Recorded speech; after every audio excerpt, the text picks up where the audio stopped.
Whoa, it's cold. I'm still in Arizona. This is still the Arizona Timeless Tourist, but it is freezing out here today. And when I say freezing, for the state of Arizona, 52 degrees is cold.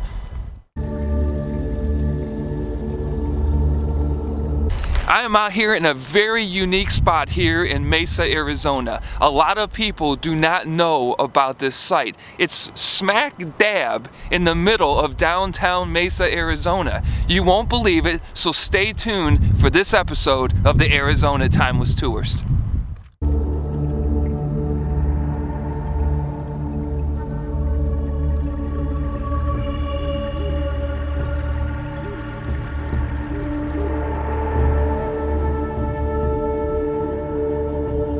I am freezing. Jackets on, jacket zipped, ears are freezing. Ah! If you were looking at this to scale, you'd be standing on the east side looking west. That's the A Mountain, ASU, right there.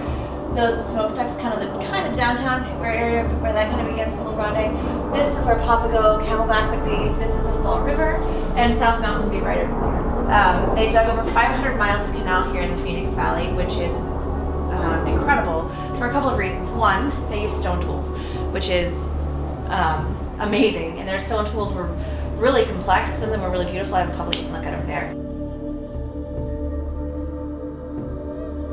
And two, the engineering behind it is the way they dug the canals and maintained them is very similar to what we still do today. And three, they are the only indigenous tribe of North or South America to dig an irrigation system to this scale. So massive, and we're right on top of it. And we still use a lot of the canals. The CAT program, a lot of where the canals are Hohokam canals. This one is part of the Tempe Canal that we still use today. Otherwise, this is what we think the mound looked like. It was a platform mound, roughly the size of a football field, enclosed here with a wall. No one lived on this mound. It was used for politics, training, and spirituality. We believe there was a temple on the top based on the types of artifacts that we find here.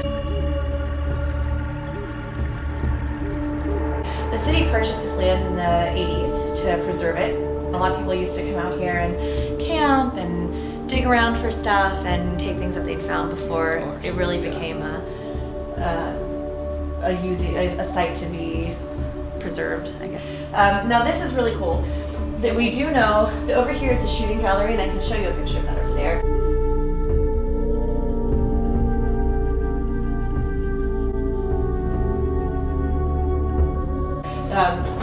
This part has been exposed, and you can see some of the remnants of walls that we have left that are original and still standing.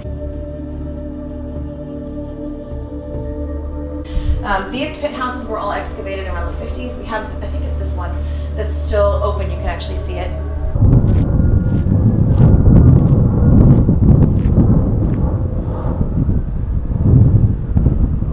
And you can see the rectangular depressions of all of these around it.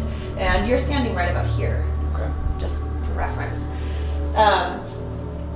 It was massive. It was huge. And this canal here and this ball pit are under the lobby of that building back there. They found them with ground penetrating radar.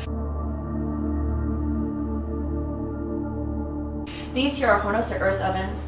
They would be used for roasting agave hearts. The agave they farmed, but they didn't really bring those down from the mountains until about 1150-ish. And start farming those on a large scale, but they would roast the agave hearts and make them into like a little slab or a cake, and then store them to eat later. And they would take the leaves and dry them out and use this to make rope. The site itself is, I think, 6.4 acres. It's pretty large. But as you're walking around the mound, because of the way it's eroded, when you're standing on the east side looking west, the mound actually looks shorter. The wall was farther out from the mound. The wall here on the backside hugged the mound really closely.